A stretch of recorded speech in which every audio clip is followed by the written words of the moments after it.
Now that we've set up the connection specifically with WebSockets between our bot and our overlay, specifically using, like I said, Socket.io, what we're going to be doing now is we are going to take the goals command, if you recall from earlier, this command right here that displays the current goals that we have defined whenever we are in a certain category or game or what have you.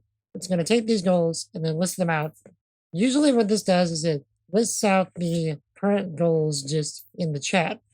But now that we have the bot and the overlay talking, what we're going to do is we are going to pass along the goals to the overlay, which will then generate the list as a set of HTML elements that will then be displayed on the screen. And the way that we are going to do that is we are going to modify our socket events, both here and in the overlay. So before, whenever we were setting up our sockets, what we did is we set up a message event here in the bot that whenever any message would come into chat, it would trigger this event that would then emit another event that would be sent to the overlay, which is also the message event. So what we're going to do is we are going to first switch this message event to a goals event. We're going to do the same thing here. And we will also change the parameter in our callback function to say goals data. We are also going to switch that here. And also, so we don't end up getting a event that is never triggered, we need to also go back in our chat message handler and get rid of this event trigger emission right here. That's never going to get used again, at least not right now. So let's get rid of that right there. Actually, what I think I'm going to do is instead of getting rid of this emissions event right here entirely, let's just comment it out in case we need that again for later testing purposes. And now that we've got all of our emission logic handled on the bot side of things, let's now switch it over on the overlay side of things. So now that we have that event changed to goals on the bot, let's change it to goals right here. So, and this whole function right here is about to change. So next thing we need to do is we need to do a little bit of work on the HTML. So we're going to do a couple of extra divs here. So we're going to first change this div, the div ID here, to goals section. So this is going to contain a few things. So the goals section is going to contain another div that's going to have the goals, the category name. So I'm not sure if we're going to need this just yet. I'm not sure if we're going to need an ID yet, but let's just see. So let's just call this goals category. And also in the goals section, we are going to create a ordered list in here. So an ordered list is basically just like if you go in Microsoft Word or something like that, and you hit the numbered list option so that you put something and you press enter, it goes to 2, 3, 4, etc. That's the same thing in HTML. So the ordered list is denoted by the OL tag. And we're going to give this an ID of, let's just call it goals list. Okay. I'm not sure how much of this we're actually going to need just yet, but we're going to put it here just in case. So next thing we're going to want to do is we're going to want to go over to the overlay JS, which is what controls the overlay logic itself. And we are going to get rid of all of this. So we're going to do, clear this out. First thing we're going to do is we are going to take the current overlays list and goals list, and we are going to clear it out. This is why we did the IDs earlier. So we're gonna say get element by ID. We're gonna say goals list. We're gonna say the inner HTML of this is going to equal an empty string. And the reason that we're doing this first is that in case we have switched games or categories or something like that, it's going to clear out the current goals list so that we can rebuild it again. But if it's still within the same category, it should be fine because these lists are going to stay relatively small. And I also forgot, we're going to need to change the inner HTML of the goals category to the current category. So also we should change the callback function parameter to goals data like we had before. So what's this to goals data?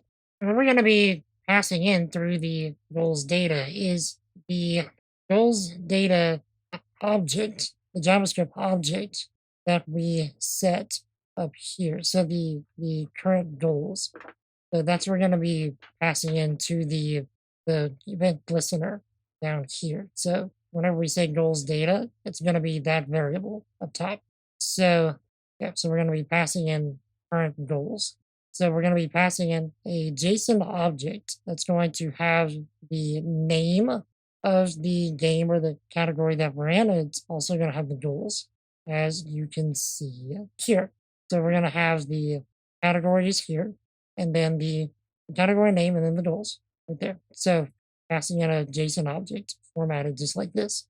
So we're going to do, we're going to take the current category and we're going to change it to, or I should say we're going to take the goals overlay element right here. We're going to change the content in here to be the current category.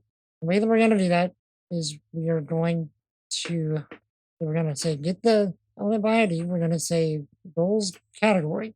We're going to change the inner HTML to a string that is going to contain some HTML within it. So we're going to say a string. We're going to make this a bolded string. So B is the tag to indicate boldness, to make text bold. So, and then we're going to take the goals data dot category, and then that's going to have the category name attached to it.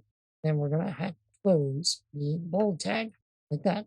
So that's a nice, easy way to change the category like that. Now, what we're going to be doing is we are going to build up the list of goals from the goals array that's going to be passed in from the goals data. Now, to build up the goals list using JavaScript and HTML specifically, what we're going to do is we are first going to declare a variable that is going to allow us to more easily access the goals list. And so we can save ourselves some typing. So what we're going to do is we're going to say let goals list equal the DOM element, and DOM stands for the document object model, which is essentially just all of this HTML that we have here. And that's going to be the goals list that we had earlier. So just like that. So what we're going to do once we have that is we are going to use a for loop to go through every element of the current goals that we have set. And what we're going to do is just say goals data dot goals dot length and iterate once every time.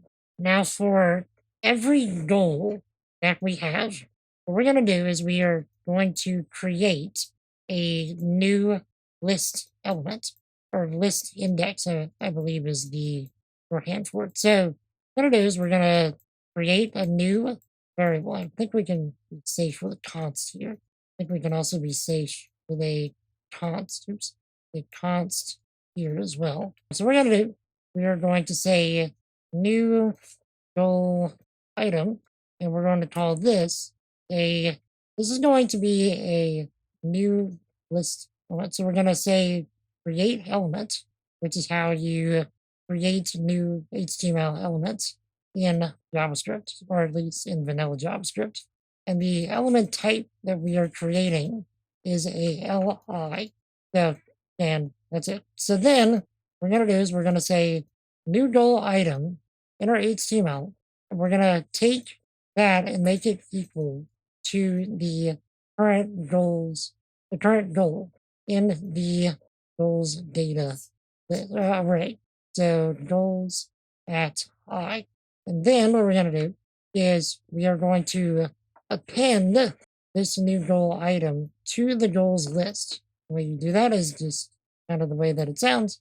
And then we are going to take the goals list. We're going to append a child to it. I'll explain this momentarily. And so then we're going to append the new goal item to it. So, and that is really about it. So whenever I say appending, that we're appending a child, what's going on here is if you look at our basic HTML that we have over here, let's take this wrapper div that we have right here. So we can say that this wrapper div is a parent element, okay? Within this parent element, we have a child of this div. This goals section div is the child of the wrapper div. And so the goals category div is the child of the goals section div, as is the goals list, ordered list. That is also a child of the goals section div. So you can tell how the parent-child relationship works based on the indentation that you're looking at. So something that's more indented is the child of the thing that is less indented directly above it, so on and so forth. And so whenever we're appending a child, so we're specifically appending a child to this, what it would be doing is it would be the same thing as like doing, we append a child, and it'd be the same thing as like saying this. So we put a li element and then say goal number 1, goal number 2, goal number 3, so on and so forth. So, except we're doing that programmatically. Now that we have the goals list set up right here, what we're going to do is we are going to just display this on the screen. Actually, let's not worry about doing any kind of fade outs and fade ins right now. We just want this to display on the screen. So let's get to working with some CSS really quick. All right, so let's change up our CSS over here so that we can more easily see the things that were going on, and we'll also kind of style things a little bit more cleanly to look like a little bit closer to the result that we're looking for. So let's change this tag right here, this message test, to goals section. So we'll change this to goals section, and we'll keep the background color as silver for now. We will add a border just to look a little nicer. Let's have it at like 4 pixels, solid, and let's go with something like cyan. Just for now. Might look neat, might look terrible. We're gonna change the position thing right here to relative. So that's gonna do it just changes the positioning of how something is shown on the screen to relative to where its current position is, instead of absolutely on the screen. So this changes it to relative to the current position. So we'll change the bottom to right. So we'll change right position to 0. So it starts off all the way on the right. We'll change the width around 20%, and we'll let the height be determined automatically. We will also have some padding. Let's give it some padding of around 8 pixels. And we'll change the font to, I don't know, let's make it nice and big for now, 72 pixels. So, all right. So now let's keep that as it is. We will start up the bot, and chat, I'm going to need your help here. So once I start the bot, I'm going to need y'all to put in a few goals, okay?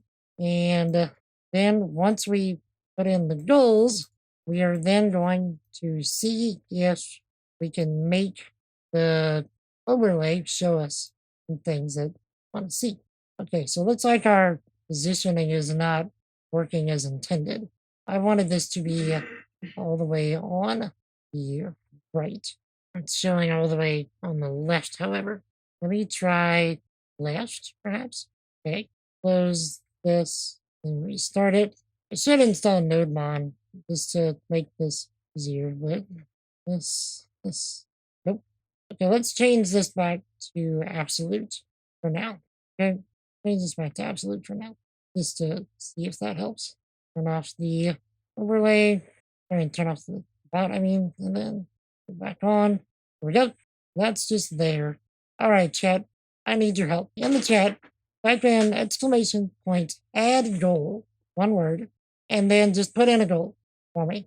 Actually, while y'all do that, I forgot to put in some stuff in the bot. So while y'all put in some goals, I will put in some extra logic in the bot. So whenever the goals command is triggered, I forgot to actually emit the event that will then push the goals content to the overlay. Okay, so to push that event, what we're going to do is we're just going to copy this. And I'm going to copy this. We're going to go down to our goals. Okay, so it looks like we broke something. So, okay, it looks like whenever Azure put in exclamation point, oh, I know what happened. It's my fault. My fault. I need to make that work to refresh the goals overlay whenever it starts the bot. So what happened was there were currently no goals loaded in. And so it was trying to manipulate a non-existent object, a null object. So let me do that again, and then I will refresh the goals overlay. So refresh goals. That should have worked. That was my fault. Wait, did I not do the right command? Get goals. Okay. It's been a minute since I messed with the bot. Okay, get goals. Get, there we go. Now we got it. Now we actually have things going. So now you can put in your add goals. I'm sorry, chat. So, but that's a good lesson for something that I need to do to fix some things in the bot to make it a little more robust. So I'm going to go down to the goals command, and then right after the console.log here, what I'm going to do is I'm going to put in a new event. We're going to emit a new event from the socket that is in the bot. And then we're gonna emit the goals event, and we are going to then pass it the current goals, which is going to pass that entire JSON object over to the overlay. So also, Platinum Azure in chat is saying that my relative positioning wasn't working because my wrapper div or the body tag may need to be width 100%. Otherwise, the gold section might only be constrained to the natural size of the wrapper. That is a good point, Azure. Thank you. Also, Platinum Azure in chat for anybody watching in YouTube is another streamer and also a software engineer. Like myself, you should definitely go give him a follow.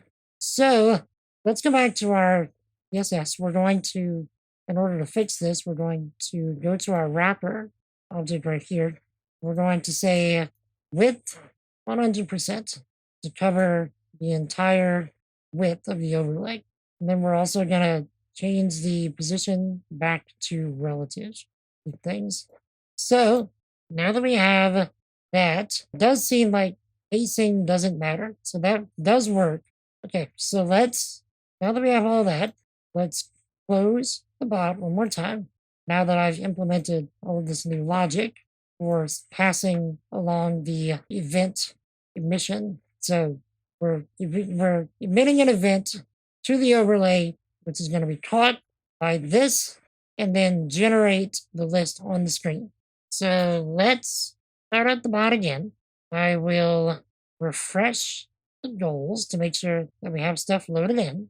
Okay, now I'm going to turn this on. Okay, so changing the wrapper CSS doesn't seem to have mattered. Let's also change the body tag to do the same thing, just to see. We're doing a bit of experimentation while we're doing all this as well. So we're going to have this with a width of 100% as well. Close this, close the bot, time, start it, and then turn on. It's just not going to go. We're going to have to keep this as absolute for the moment, but that's okay. That's not what we're worried about right this second.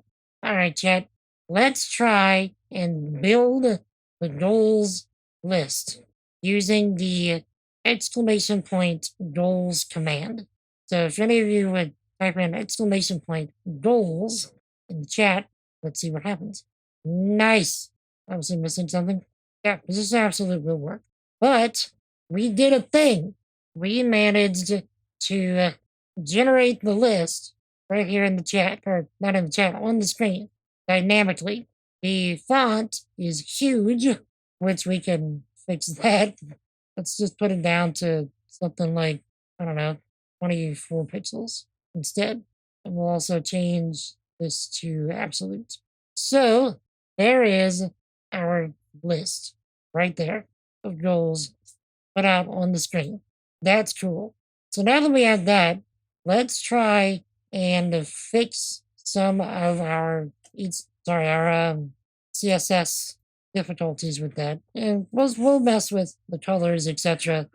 And then we're going to work with the CSS animations. All right, and the way that we fix the indentation on the goals list itself so that the numbers don't start all the way on the outside of the box itself is we say list style position. We want the style to be on the inside. So now that we have that, we should be able to put this back up, and I fix the positioning right here. So now, chat, let's try and do an exclamation point goals command in the chat one more time. Let's see if it makes things look correct this time. Goals, not polls, goals. Nice. So, I heard polls. Polls on the brain. Indeed. So that is actually rather nice. Pretty good. I mean, we can do a little bit more work with how the thing actually looks, but you don't think that the font size needs to be bigger, smaller, anything like that, or you don't think it's good like this? From what I can see, it looks pretty okay. Just going from a readability standpoint. Okay, we will mess with the look of it in a bit. All right, now that we've got the actual functionality working, it doesn't look quite that great just yet, but it works. So now that we've got that going, let's do just a quick addition here on the category, the box information itself. So as we're displaying the category name, let's also add in the word goals to make things a bit more explicit.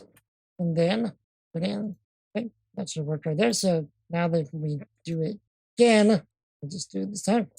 Oh, wait, put in our space. All right, now that we have that, we can make it look a bit better as we go along, but we're just looking for functionality right now. So the next thing that we want to do is we want to add in some CSS animation to this stuff. And this is where things are going to get pretty fun. So the basic idea behind CSS animations is that they work off of keyframes.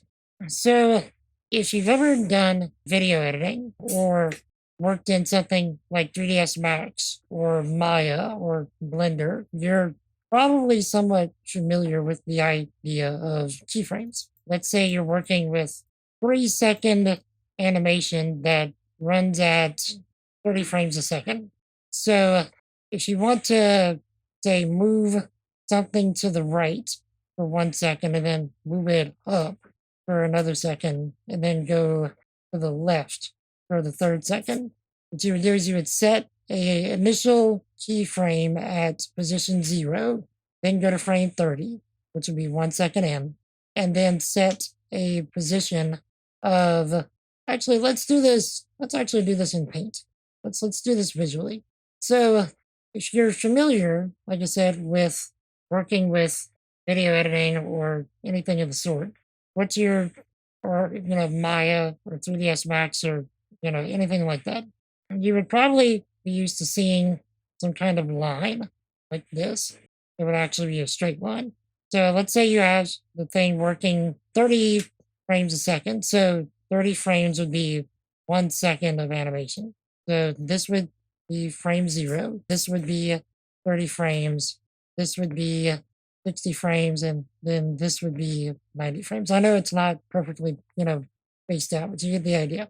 So let's say that you want something to move to the right for 1 second.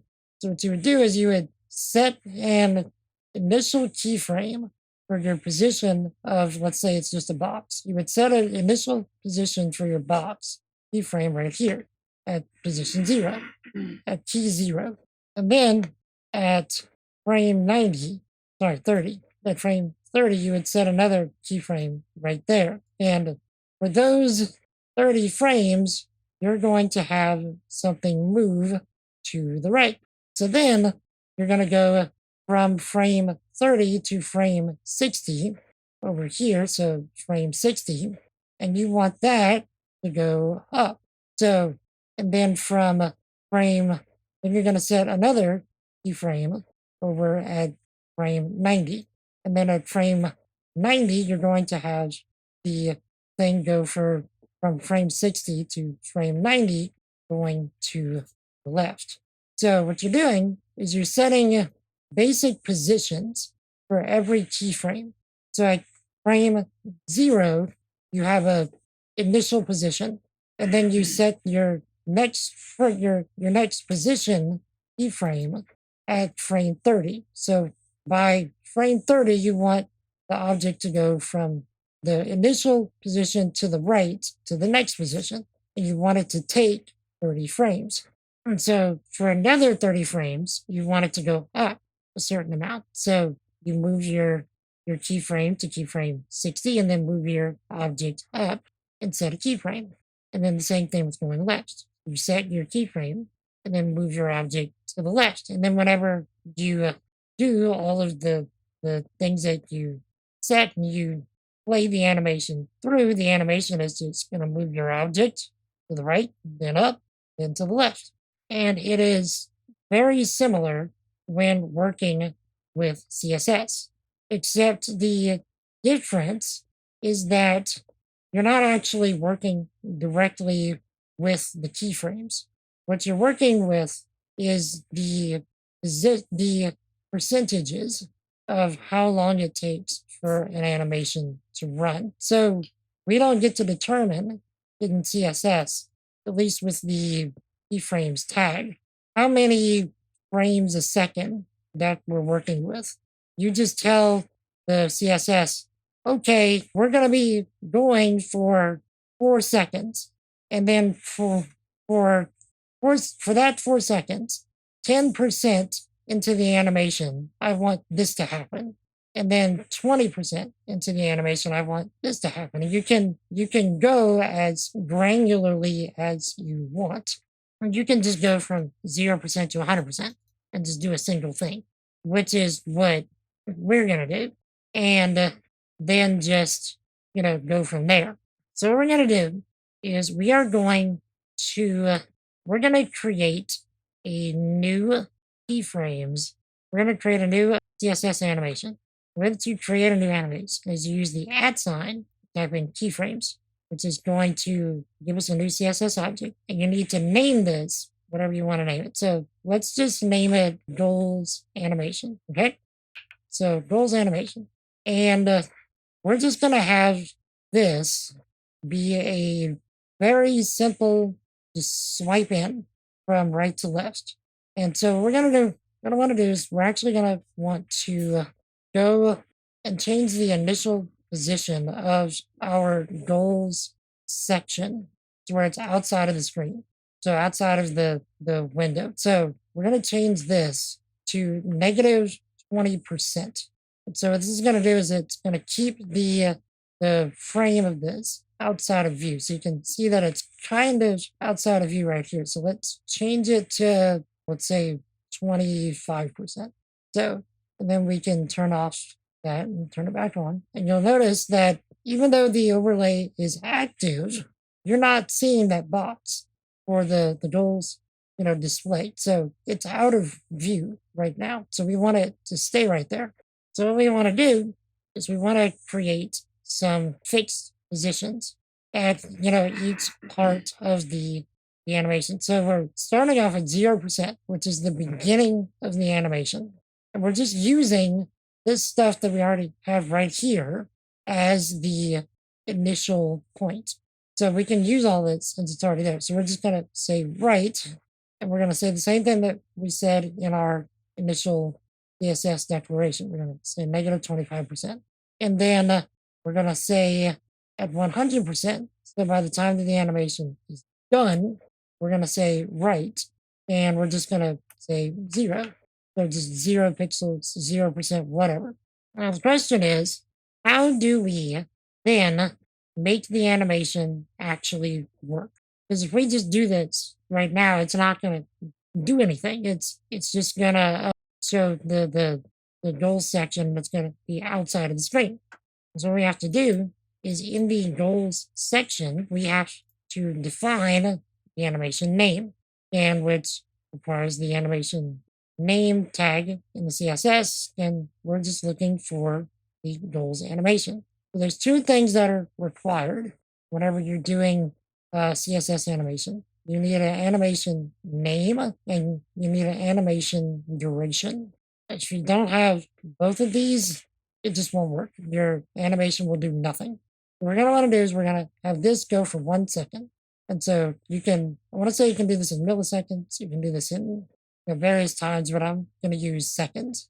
So what's going to happen is I'm going to turn on the animation and turn on the overlay again. I'm going to slide that in. But you notice whenever it slides in, it just automatically goes away, right? It's going back to its original position. So the way that we make it stay is we have an extra attribute that we can add to our CSS class over here, and that is called animation fill mode. So what this does for us is it tells the animation what to do whenever it's done. So does it keep the position? Does it go back to the original position? What does it do? So animation fill mode forwards means that whenever it is done with the animation, it maintains its position at the last keyframe. And so now, whenever we start the overlay, it's going to come in and it's just going to stay there. So there's a new problem. And the problem here is that we are turning on the overlay and the animation it's pushing in the goals section and it's just staying there. We don't want it to stay there. We want it to come up only whenever the goals command is triggered. And then whenever the goals command is no longer active, or like after 10 seconds or so, we want it to go away. So what we can do is, now this is completely an experiment on my part. I've never done this. This is, again, just an experiment. What we can do is we can add in a CSS class on top of the ID. So the ID is going to hold all of this initial CSS data. And then the class is going to hold all of this. And we're going to create two sets of animations. One for the sliding in, one for the sliding out. Or we can actually have the animation play in reverse. So one or the other. So let's create a new CSS class. Two of them. So let's call this goals section slide in. You'll notice that the class here starts with a period instead of an ID. It starts with a pound sign or hashtag, what have you. We're going to shift all of this to here. And so what that's going to do for us is we are going to now have to go in to the JavaScript and dynamically add and remove classes from the goals section so that we can, once the goals section slide in class is added, the animation will play, and then whenever it's removed or changed, it will then slide back out. And the way that we are going to do this is with the tried and true method of experimentation. So the first thing that I want to do is I want to add in a class to our HTML. So the way that you add a class instead of a ID, and you can have IDs and classes. So let's just add in the goals section slide in. And instead of pulling this up in the overlay, we're going to pull it up in the browser. Okay, so we have our overlay element right there. So what we're going to do, we're going to pull up the dev tool. And the way that you use the dev tools in Chrome. So first thing you do is how you get there is you go to your three dots right here, go to more tools and go to developer tools. Then you go to the console right here. So you can actually see the entire DOM here, which is everything that we've done already. So you can just view it right there. But the console here is where things get really fun and useful. So what we're going to do is I want to view the class list. I want to see if we can actually view the class list in the CSS directly. So what we're gonna do is we're gonna grab the class list of an element. So the goals section HTML element, and you can use vanilla JavaScript all over the place in the console.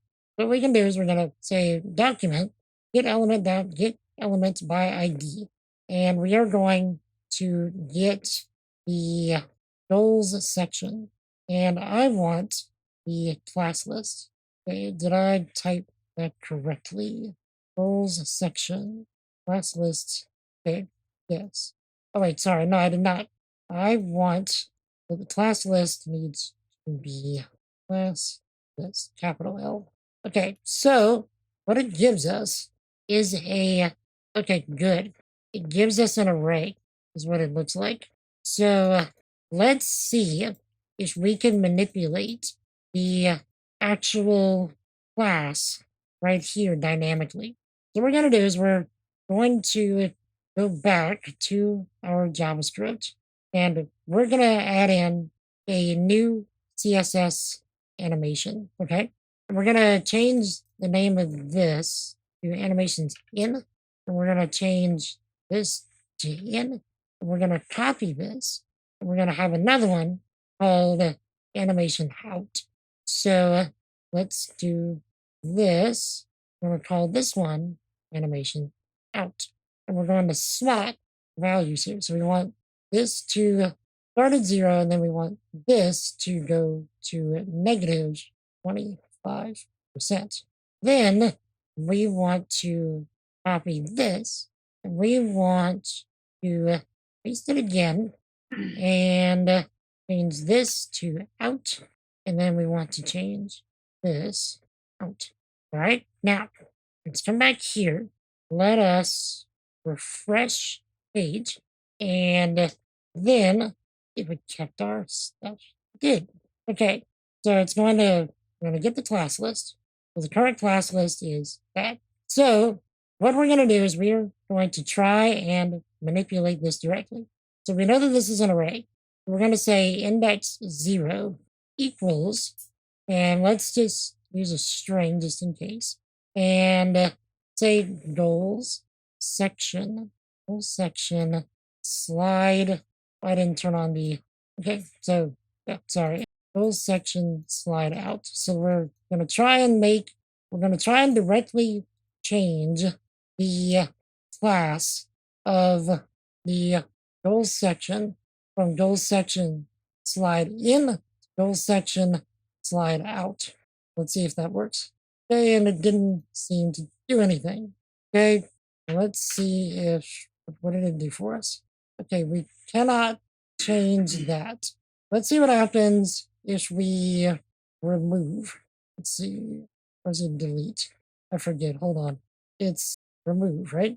It's been a minute since I've had to do this in vanilla JavaScript. Remove. This is what you're looking at is actual software engineering at work. So remove, okay, we are removing goals section slide in. And then what that does for us is it just removes it entirely. Let's try something else. I have an idea. Let's try and change the CSS style directly within JavaScript itself. So what we're going to do is we're going to say style file dot right equals negative 25%. That does nothing for us. So sometimes you can directly manipulate the CSS within the JavaScript. So there's another thing that we can try here. As I said, this is just purely experimentation. So we can try and add the class of slide out and then see if that ends up conflicting with the other things. Add, then we're going to switch this to out. That works. And then we can remove slide in. And then whenever we add it in, again, what we can do is we can just reverse it. We can add this in. Nope, that didn't work. There's another option. Let's refresh the page again. I have an idea. This is a good way to actually try things out before you need to make them work in your code itself. So what we're going to do is we're going to add in the goal section slide out. There we go. So now we're going to remove both the slide in and the slide out. Press is remove slide in, and we're going to remove slide out. Okay. Then we're going to re-add slide in and see if it pushes it back in. It does. So we've just solved our problem. So what we can do is whenever the goals overlay is triggered, what we can do is we can trigger first for both the the classes of goal section slide in and out to be removed. Then add the slide in back in, and then, yeah, so it'll go in, and then give it a couple seconds, then add the slide out, and then remove them both. Okay, wait, I know I said it wrong, but I have it in my head. Let's go back to our JavaScript and actually make it work using what we just now did. So the first thing that we want to do, let's go over to our overlay.javascript. What we want to do is we want to, after all the data itself has been generated, what we want to do is we want to say goals list dot class list dot add, and we want to add in the goals section slide in. And then what we're going to do is we are going to wait, let's say about 10 seconds. And the way that you make something wait in JavaScript is you set a timeout. We say set timeout, start off with a function. This takes two parameters or two arguments. We're going to say a function that will be triggered after the amount of time that we've waited. So the amount of time that you've been waiting is determined in milliseconds. So 1 second in milliseconds is 1,000. So 1,000 would be 1 second. So we want it to wait 10 seconds. So we want it to say 10,000 seconds. And in this function, after the function is done, we want to add in the goals section slide out class. the goals list, class list dot remove, add the goals section slide out. And then we want to remove the goals section slide in. So remove, I'm going to copy and paste this. All right. And we're also going to wait 1 second after this to remove the goals section slide out. And so that by the time that this is triggered again, there's no classes on this element. We just repeat the process. We'll set another timeout with a function, and I'm going to set this for 1 second. But yeah, let's set it for 1.5 seconds to make sure that the animation finishes. And we will copy and paste this, right? And we'll change this to out, and there we go. That should work. So let's try it. So, wait. So it's not going to work for us. We need to go back to our HTML. We need to remove the initial class of goal section slide in. This needs to start with no class on it. It's going to start, then it's got nothing on it. And we'll trigger the goals overlay right here. It should slide in. It's not. Okay, what happened? And nothing happened. Why? Let's see. We have the goals list, goals section slide in. Did I forget to start the overlay? Try it again. Okay, it's just not working. Okay, this does not help us. So what's happening? We're adding in a class. We're waiting 10 seconds. We're removing the class. Okay, let's start off by just adding in the class and see if we're getting in some kind of conflicts with the timeouts. Wait, sorry, I didn't turn on the overlay. So, okay, overlay is on. So it's not doing anything when we add in the class. Why? Okay, let's look at some other things. So, doing is, let's check our CSS. We know that our CSS works though, because that works whenever we do it manually. Okay, let's go back to the JavaScript and to the browser, and let's see if it's actually adding in our class. So first things first, let's get it to print out the class list. Okay, currently there's nothing in the class list. All right, so now let's add in the goals. Let's see what it does. Okay, so we are putting out the goals there. Now, let's try the class list again. It's not updating class list. Why? That's why. That is why. Okay, we are not getting anything on the class list because I'm actually doing this on the goals list instead of the goals section. So let's make ourselves another constant to make life easier on ourselves. Document.getElement by ID. We're going to go for the goals section. And then we're going to change this, the goals section. Everything that was the goals list, we're going to change it to the goals section. Okay. All right. Now, restart the overlay. Once we've done. Now let's put in the goals command. There we go. Give it about 10 seconds. And each second out. And then boom! Headshot. And that is how we make a basic CSS animation with a element in the HTML going back and forth after generating some data submitted by an external source, in this case, the bot. In the next video, we are going to have more fun with this, specifically with CSS animations. And we are going to first catch events in the bot for like Twitch follow notifications, Twitch sub notifications, host notifications, tier notifications, so on and so forth.